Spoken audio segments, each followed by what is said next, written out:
예, 하나님께 감사를 드립니다. 자, 오늘 함께 우리 하나님이 들려주실 말씀 사도행전 9장 43절로부터 10장 8절까지의 말씀입니다.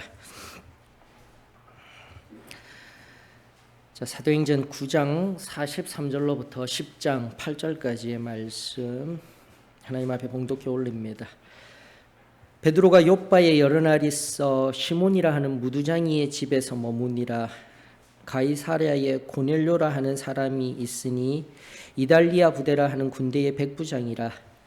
그가 경건하여 온 집안과 더불어 하나님을 경외하며 백성을 많이 구제하고 하나님께 항상 기도하더니 하루는 제9시쯤 되어 환상 중에 밝히 보매 하나님의 사자가 들어와 이르되 고넬료야 하니 고넬료가 주목하여 보고 두려워 이르되 주여 무슨 일이니이까? 천사가 이르되 내 기도와 구제가 하나님 앞에 상달되어 기억하신 바가 되었으니 내가 지금 사람들을 욥바에 보내어 베드로라 하는 시몬을 청하라.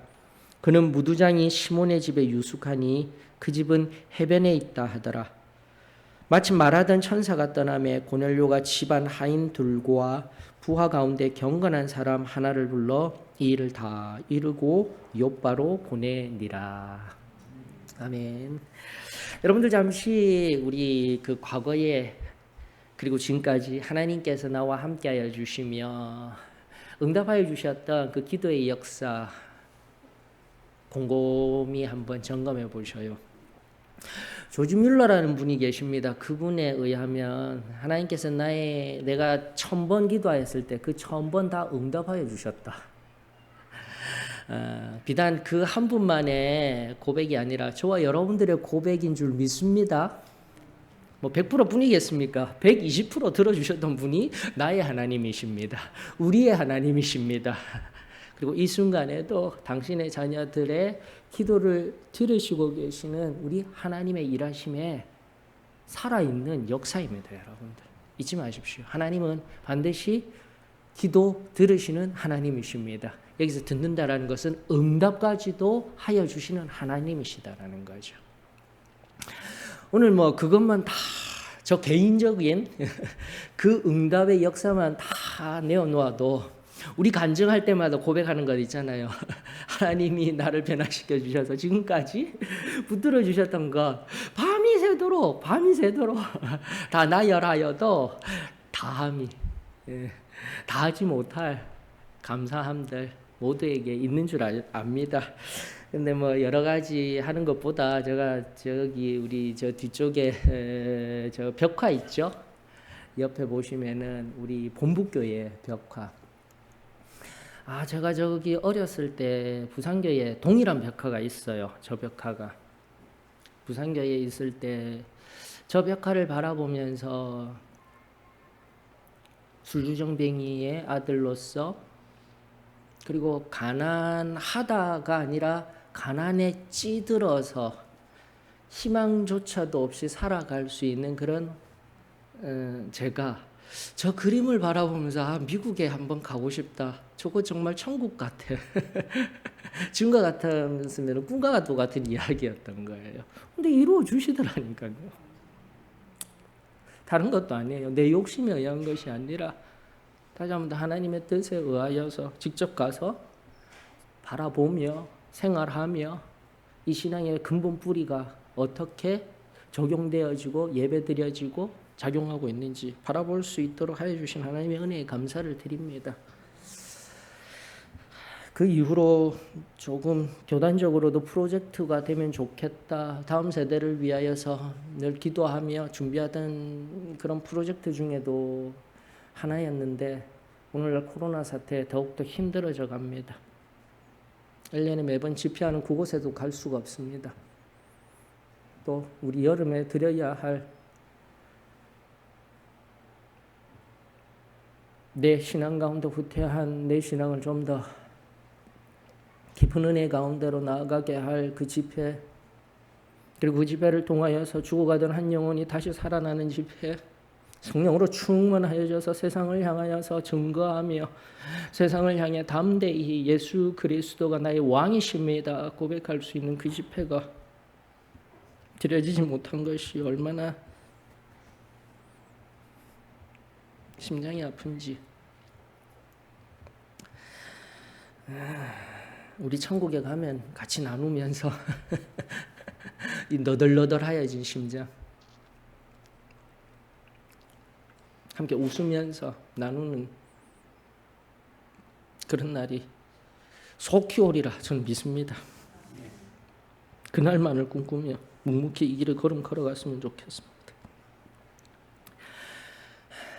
그래서 제가 좀 미국에 가고 싶고 예배드리고 싶고 저곳에서 우리 선교사님 어릴 때 기억이지만은 그 사랑이 너무나도 풍성하셨던 그분, 그런 사랑 많은 사람들이 천국과 같은 삶을 살고 있을 거야. 그 기억을 가지고 2010년도 들어가 봤더니 그 기억에 합당한 경험을 하게 해주신 하나님께 감사를 드립니다. 근데 하나 다른 게 있더라고요. 저는 가기 전에 그 모든 우리 교회의 아버지 같은 남성분들이 다 코가 큰 줄 알았어요. 코 큰 사람들 알기 때문에. 또 제가 이 아래에서 어렸기 때문에 아래에서 바라본 분들은 다 코가 크시더라고요. 외국분들 다. 근데 다 커서 갔더니 코가 그렇게 크지는 않으시더라고요. 코 큰 사람들만 있는 건 아니었다라는 것. 제가 왜 자꾸 이런 그 과거의 이야기들을 합니까? 내 신앙이 지금 형편없이 어렵고 힘든 가운데 과거에 나의 뜨거웠던 그 신앙, 순전하였던 그 신앙, 어린아이에 왔던 그 신앙을 한번 기억해 보자라는 거예요. 기억해 보자라는 거. 아무것도 아닌 것 같지만 우리 처음에 아무것도 원하지 아니하고 주신 은혜에만 의하여서 혹시라도 나 잘 때 예수님 오실까 봐 옷 하나하나 개어가지고 공중들림 받을 그 목적만 가지고 살아가던 그 옛적 신앙의 순전함들, 오늘 어디까지 우리가 떠밀려 힘겨운 가운데 놓여 있는지 우리 자신을 다시 한번 뒤돌아보았으면 좋겠습니다. 이와는 반대로 오늘 본문 속에 고넬료라는 한 사람이 등장합니다. 헬라어 네임으로는 이 고넬료가 그냥 간단한 사람은 아닙니다. 그리고 그저 잠시 왔다가 스쳐 지나갈 사람은 아니에요. 이미 앞서 복음적이고 전통적인 입장의 편에서는 여러분들 그것이 사실관계는 일단은 진보적인 입장에서는 이다 아니다를 떠나서라도 우리 잘 알고 있던 예수님 십자가에 달려 그 마지막을 다 하실 그때에 있었던 그 백부장이 바로 이 고넬료다. 이 관점에서 성경을 바라보실 수 있으셔야 합니다. 연대 다 학문적인 이름의 것들 지금 다 던져버리고 신앙이라는 관점 속에서 이 신앙을 입고 가는 사람. 그리고 여러분들 계속해서 이제 말미에도 다루겠지만은 이 고넬료라는 사람이 자신의 신앙만으로 자신만 신앙 열심히 드렸던 사람이 아니라 바로 그 온 집안 사람들과 더불어서 이제 가이사랴에 근무를 마치고 로마로 갔을 때에 로마의 복음을 전한 사람도 없는데 사도 바울이 사도행전 28장에 로마로 압송되어져 갔을 때 오히려 예수 그리스도의 이름으로 환영하며 기다리던 사람이 있었어요, 여러분들. 이걸 성경을 통해서 바라보실 수 있으셔야 돼요. 자꾸 연결이 되어져야 돼요. 바로 이 중요한 일을 감당하는 한 사람이 오늘 등장하는 거예요. 그리고 우리는 성경적인 이름으로 고넬료이지만은 라틴어적인 이름으로 코넬리우스예요. 코넬리우스. 황제 이름도 코넬리우스라는 황제가 있었는데 아마도 이 고넬료라는 이 사람은 그 뒤에 로마 시민권자로서 그 이름만 들어도 벌벌 떠는 가문의 한 사람이었다라는 것을 여러분들이 조금은 아셔야 되는 거예요. 이런 배경을 가지셔야 되는 거예요. 이 사람이 그냥 보통의 사람이 아니구나. 보통이 아닌 사람이 아니구나. 그렇기 때문에 여러분들 여기 10장 1절에 보게 되면 가이사랴, 우리에게 있어서는 가이사랴라는 곳이 중요한 곳이야? 해변가에 있는 지중해 해변가에 있는 욥바, 지난주에 욥바 나왔습니다. 룻다 나왔습니다. 예루살렘 나왔습니다. 이제 지명 옆으로 해변 지중해 쪽으로 옆으로 가서 욥바에서 북쪽으로 해변길 따라 쭉 올라가면 50km 정도 올라가면 가이사랴가 있어요. 헬몬산 가는 길에 있는 가이사랴 빌립보라는 곳하고는 또 틀린 곳입니다. 그곳은 우리가 성경을 바라볼 때 유대 왕들이 한 번씩 거주하고 하는 지역으로서 유명하지만 지금 여기 이 가이사랴는요, 로마에 있어서 유대 땅의 수도와 같은 곳이에요. 다시 한 번 더요. 로마에게 있어서는요. 우리야 예루살렘밖에 기억이 안 나지만 로마에게 있어서는 이 중에서 가장 지금 유대 땅, 팔레스틴이라는 이 땅에서 가장 중요한 지역이 가이사랴입니다. 그리고 그곳을 맡고 있던 사람이 누구라고요? 고넬료라는 것. 이게 배경으로서의 이 말씀을 이해할 때 엄청나게 중요한 배경이 되는 거예요. 어디 그뿐입니까? 성경이 또다시 우리에게 주는 배경의 지식은 이달리아대라고 하고 있습니다. 이달리아대. 여러분들 이 이달리아대 이게 뭐야? 이달리아 부대가 지금의 당시에 예수님 당시에는 로마 제국, 그리고 지금은요 이탈리아. 다시 한 번 더 이 사람이 지금 얼마나 중요한지를 살펴보셔야 돼요. 이달리아 부대라는 자신이 속한 부대 자체가 원래 이달리아 지역이라는 그 로마 대제국의 중심이 되어졌던 땅에 자신의 영토의 이름을 부대 이름으로 가질 정도로 자부심이 흘러넘치는 부대가 바로 이 부대인 거예요. 유대 지역의 수도를 지키고 수많은 물자들이 지중해를 건너서 이 지금 나일 한 대륙이었던 나일 애굽으로부터 이집트로부터 올라오는 모든 물자, 그리고 저기 강 건너 아라비아 반도 그 로마 대제국에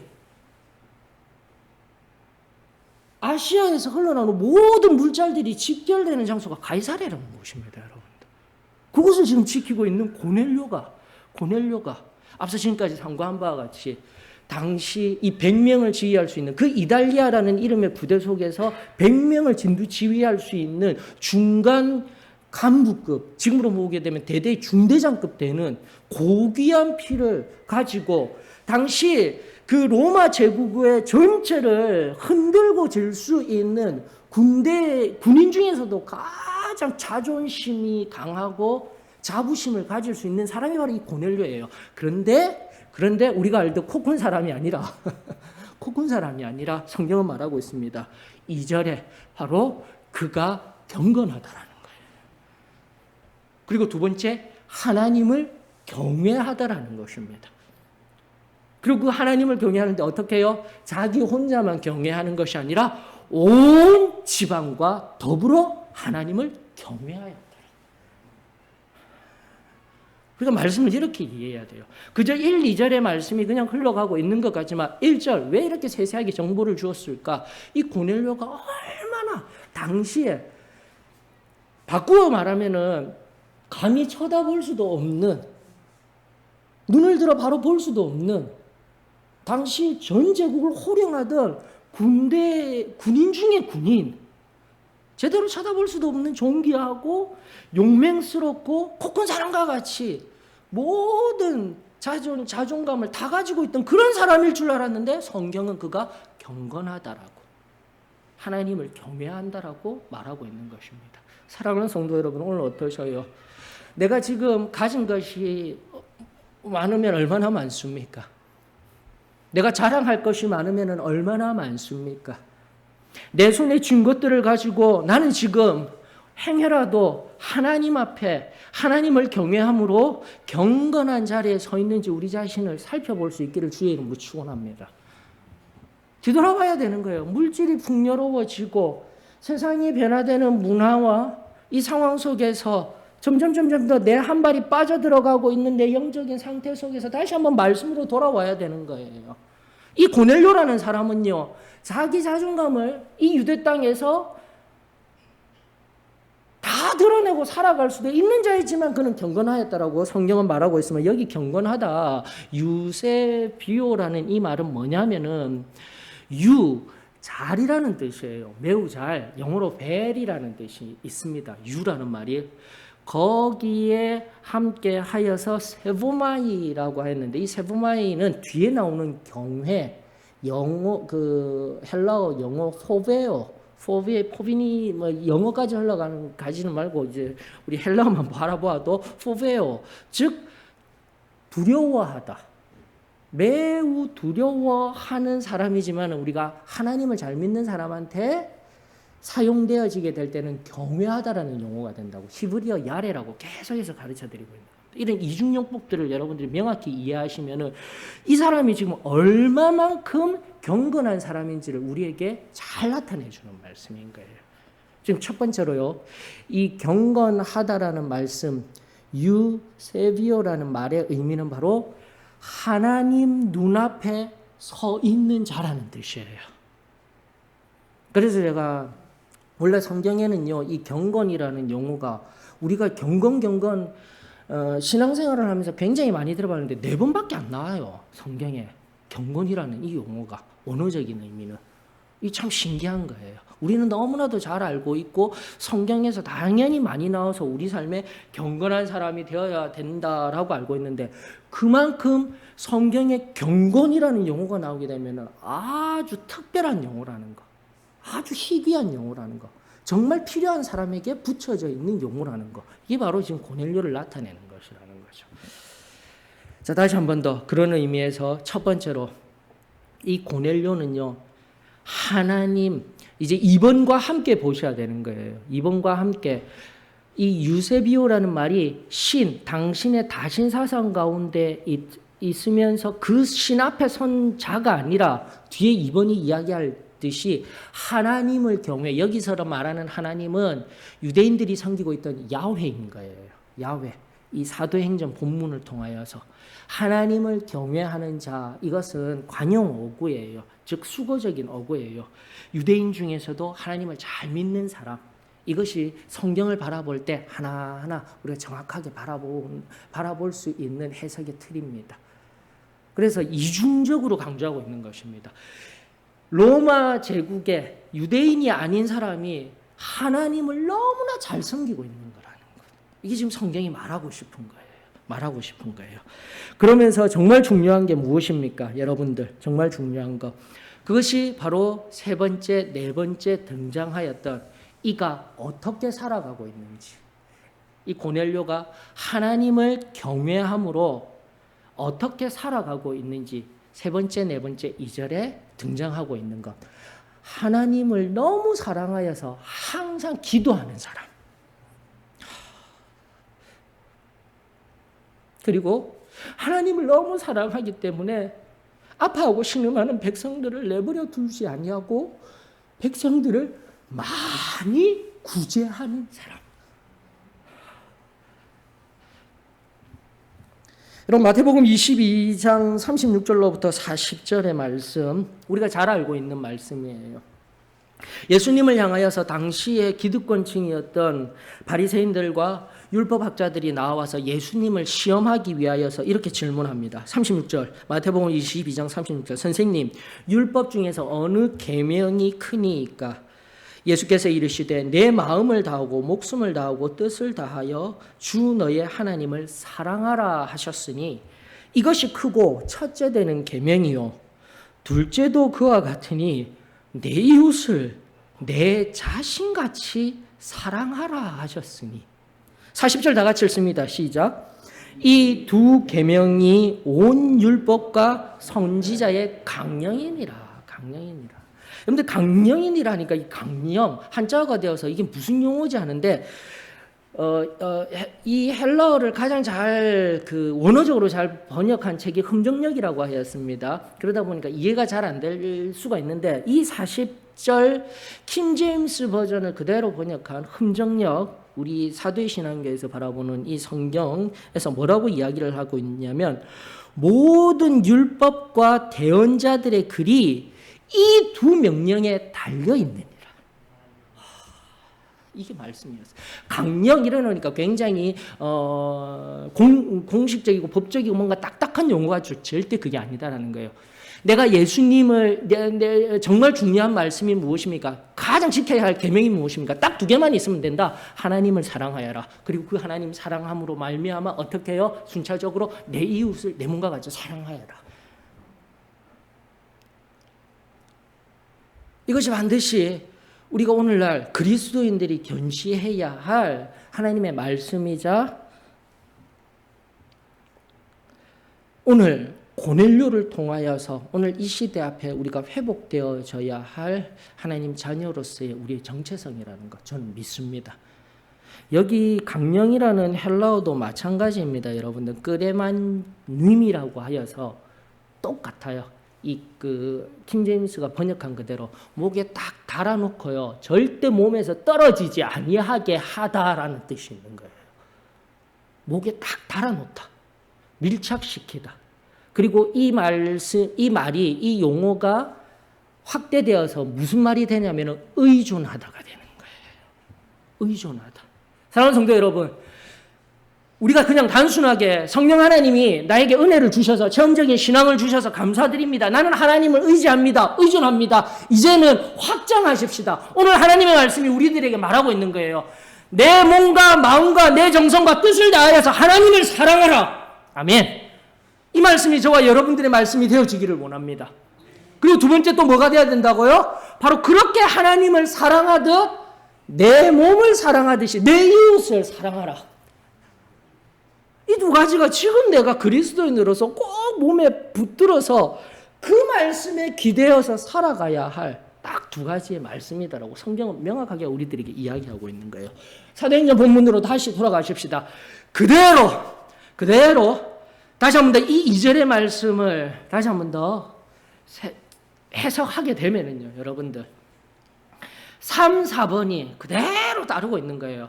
항상 하나님 앞에 기도한다라는 의미는 하나님을 사랑하기 때문에 그분의 음성을 사모하고 그분과 함께 있기를 원하는 그 갈망함들이 이 고넬료를 통하여서 기도로서 하나님 앞에 올려지고 있는 거예요, 여러분들. 여러분들 하나님을 사랑하십니까? 지금도 하나님 앞에 엎드려 하나님과 기도에 내밀한 내 시간과 내 공간을 가질 수 있기를 주의 이름으로 축원합니다. 교회에 지금 나올 수 없는 상황 속에서도 예배 드릴 수 없는 상황 속에서도 내가 너무 갑갑해요. 내가 격리되어져서 너무 갑갑해요. 불평하고 어렵고 힘들다라고 하는 것이 아니라 바로 그 한 시간 하나님과 더욱더 가까워지는 시간, 이 한 시간이 저와 여러분들의 시간이 되었으면 좋겠어요. 기도하는 시간이 되었으면 좋겠어요. 이 말씀을 어제로부터 계속 묵상하면서 제가 분명히 어제 일찍 잤어요. 10시가 안 돼서 9시 35분에 잠들었어요. 근데 하나님이 또 깨우시는 거예요. 또 깨우시는 거예요. 새벽 3시에 일어나서 잠이 안 와. 그 깨우신 자리에서 손 들고 하나님 다시 한 번 더 깨워주신 지금의 이 자리에서 하나님을 사랑합니다. 하나님, 이제 또다시 주일입니다. 또다시 하나님의 말씀을 가지고 이 말씀의 은혜의 깊은 자리로 나아가야 하는데 하나님, 다른 거 필요 없잖아요. 하나님, 이 말씀 그대로 전하기 위하여서 이 고넬리우스가 지금 살아내고 있는, 그리고 마태복음이 주는 이 삶의 삶대로 살아나갈 수 있는 우리의 교리적인 고백으로는 승리하는 삶을 살아내게 하는 앞선 체험의 신앙이 있어야 되는데, 지금 내가 하나님과 함께 해야 되는데, 과거에 구원 성결 성령 침례 받았다가 아니라 지금 이 순간 바로 내가 하나님의 경외함으로, 하나님 앞에 경건함으로 하나님 앞에 서 있어야 되는데, 사랑하는 성도 여러분, 이 말씀은 다른 게 아니에요. 지금 고넬리우스가 많은 사람들을 구제하고 하나님을 사랑하여서 기도하였다. 이 이전에 뭐가 필요하더라고요? 하나님 앞에 경건함이 필요한 겁니다. 하나님의 은혜의 깊은 가운데 들어가야 되는 거예요. 어쩌면 나는 지금의 내 털과 내가 가진 신앙의 경륜에 의하여서, 내 신앙의 경험에 의하여서 신앙생활을 하고 있어요. 예배 시간 당연히 와야 되죠. 그러나 그러나 오늘같이 예배를 드릴 수 없는, 오늘날같이 하나님 앞에 대면할 수 없는 시대 앞에 비대면인 상황 속에서도 하나님 앞에 이 시간을 내어드리고 하나님을 붙들어야 되는 거예요. 의지해야 되는 거예요. 저는 믿습니다. 우리 소망교회 성도들, 오늘 이 예배당에 참석하지 못한 모든 성도들, 지금도 비대면의 방식으로 화면이라 할지라도 부시시 일어난 자리면 안 되는 거예요. 원래 11시 예배 드리던 이 자리에 온 마음을 다하여서 하나님 앞에, 그 앞에 선 것과 같은 겸손한 가운데 서 있어야 되는 거예요. 여러분들, 신앙함에 문제가 있어요. 여러분들, 우리는 사람에게 부끄러움을 당하기 위해서 신앙생활을 하는 것이 아닙니다. 사탄에게 부끄러움 당하지 아니하도록 신앙생활을 하는 거예요. 오랜 신앙생활을 가다 보면 사람의 눈앞에서 이상하게 신앙생활을 하려고 해요. 내가 그렇더라고요. 이 말씀 묵상하는데 도대체 사람의 눈앞에서 내가 무언가를 하려고, 오늘도 머리 잘 빗어 넘기고 옷 잘 보이고, 이게 도대체 무엇 때문에 내가 이러고 있는 것일까? 정말 내가 하나님 앞에 보이기 위하여서, 하나님 앞에 올바로 얘기 드리기 위하여서, 우리 그 전날의 가르침 속에서 겉모양도 속모양도 안과 밖이 깨끗해야 된다. 누구에게요? 하나님 앞에서. 정말 내가 그 신앙으로 서려고 지금 이렇게 서 있는 것일까? 아니더라니까요. 내 심령력이 밑으로부터 내 언행 심사가 다시 한 번 더 이 고넬료와 같이 어떤 책임 있는 자리에 있기 때문에, 소망교회의 목사이기 때문에, 지금도 앞서 하나님이 들어주셨다라는 그 오래전에 기도하며 하나님 이 신앙을 말씀으로 하나하나 해석해내고, 하나님 이 신앙을 다른 교회에게, 다른 교회가 이단과 같이 여기는 교회에게 바르게 변증할 수 있도록 지식을 주시옵소서, 지혜를 주시옵소서. 내가 그렇게 하나님 앞에 헌신하겠습니다. 기도한 것 그대로 하나님께서 이루어 주시고 계시는 이 상황 속에서 내 말 한마디 내가 틀려서 내가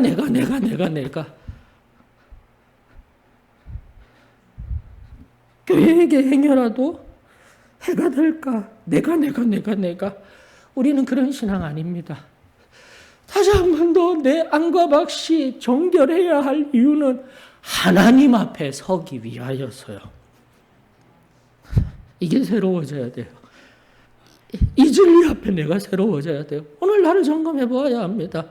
고넬료, 당시 그 가이사랴 지방 가운데 이달리아 부대, 그 자존감 높은 부대 안에 중대장으로서 내 자부심을 가지고 코를 높이 세울 수 있는 자였음에도 불구하고 하나님 앞에 여호와를 경외함으로 경건하였습니다.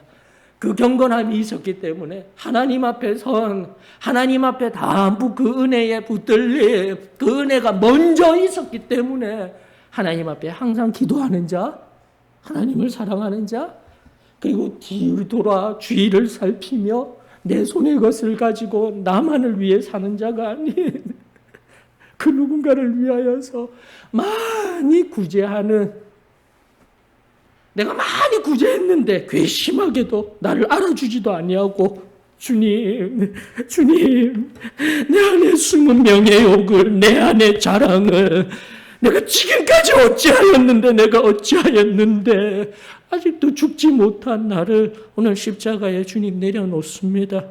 주님 나를 꼭 붙들어 주시옵소서. 하나님 앞에, 그 하나님의 경건 앞에 내가 설 수 있기를 원합니다.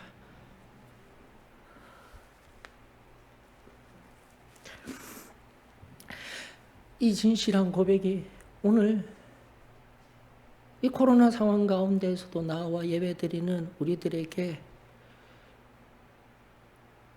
하나님의 은혜로 말미암아 새로워질 수 있기를 주의 이름으로 축원합니다.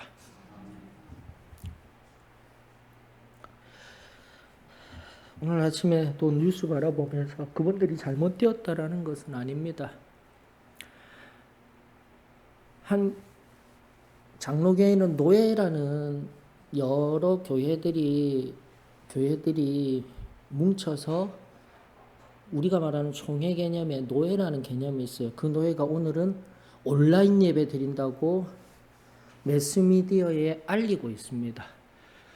좋은 지혜예요. 그렇게 해서 우리는 세상 속에 결코 세상을 아프게 하는 자들이 아닙니다라는 것을 나타내기 위한 건데, 그것은 격화주의잖아요.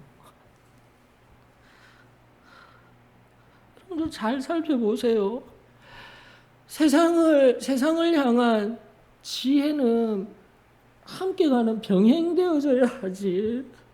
그리스도인은 세상 가운데 하나님과 꼭 함께하는 믿음이 중심이 되어져야 하는 거예요.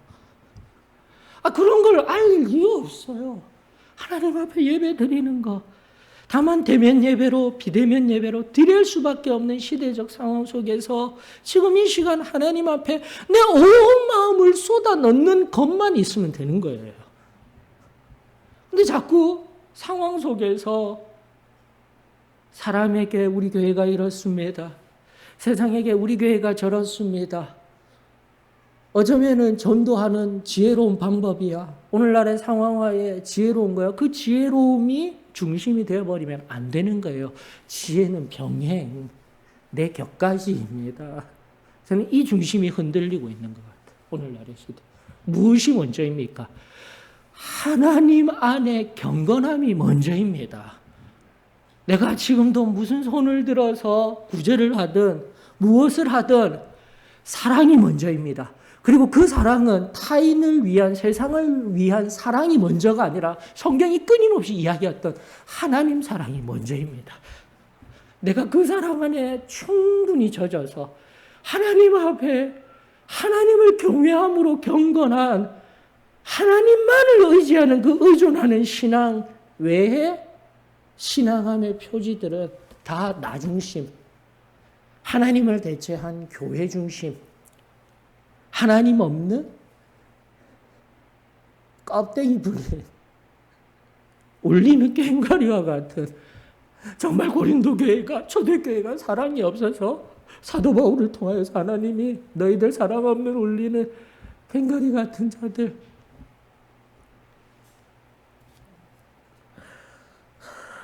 하나님 다시 말씀 앞에서 하나님의 은혜의 깊은 가운데 원래 우리가 받아 누리고 충만하였던 체험적인 신앙, 하나님 눈앞에 설 수 있는 오늘의 소망교회 성도들이, 여기에 성도들이라면 저도 다 포함되는 거예요.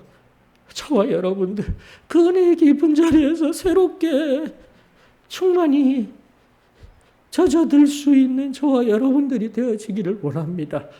그리할 때에 예배가 드려지게 되는 거예요. 그리할 때에 기도가 되는 거예요. 사람 눈치 보며 예배 드리는 자, 사람 눈치 보며, 세상의 눈치 보며 무언가를 하고 있다라는 자, 그 지혜 알겠다니까요. 그것은 하나님을 사랑하며 하나님을 섬기는 그 깊은 은혜 가운데서 자연스럽게 흘러나오게 될 줄 저는 믿습니다.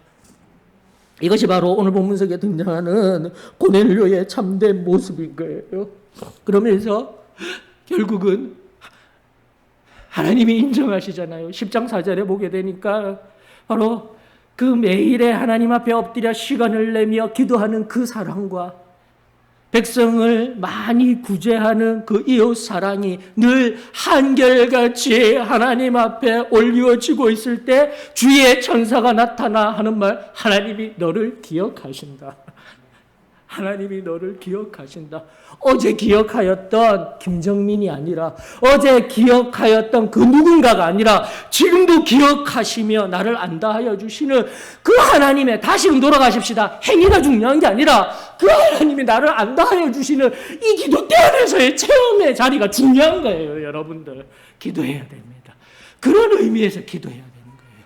그런 의미에서 다시금 하나님의 사랑이 내 안에 풍성히 임하여서 젖어지며 그 은혜의 깊은 자리에서 내가 들어가며 새롭게 되어질 때 하나님은 오늘도 이 상황을 뚫으시고 우리를 통하여서 우리가 가진 진정한 진리 가운데에서 우리 주님이 새롭게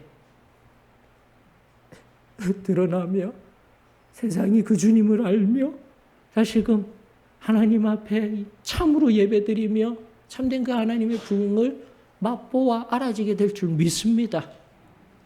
놀라운 사실은 경건한 자기 자신이 하나님의 말씀을 두고 가는 것이 아니라 다시 한 번 더요. 7절의 말씀 가운데 그 부하 중에 다시 한 번 더 그는 말씀대로 사는 사람이었습니다. 나만 좋은 신앙이 아니라 다시 한 번 더 온 집과 더불어 하나님을 경외하였다라는 2절의 말씀을 그대로 살아내었던 자, 부하 중에 경건한 사람과 함께 부하 중에도 경건한 사람이 있었대요. 하나님을 섬기며 하나님을 경외하며 사랑하는 성도 여러분, 저와 여러분들의 가정 위에, 저와 여러분들의 세상을 향한 그 걸음 위에, 우리들이 밟고 가는 그 걸음 위에 나만 경건한 자가 아니라 나와 함께 하나님 앞에 설 수 있는 그 한 사람 한 사람 함께 세워나갈 수 있는 은혜가 저와 여러분들의 이 한 주의 삶의 걸음이 되어지기를 원합니다. 저는 믿습니다. 그것이 승리의 삶인 줄 믿습니다.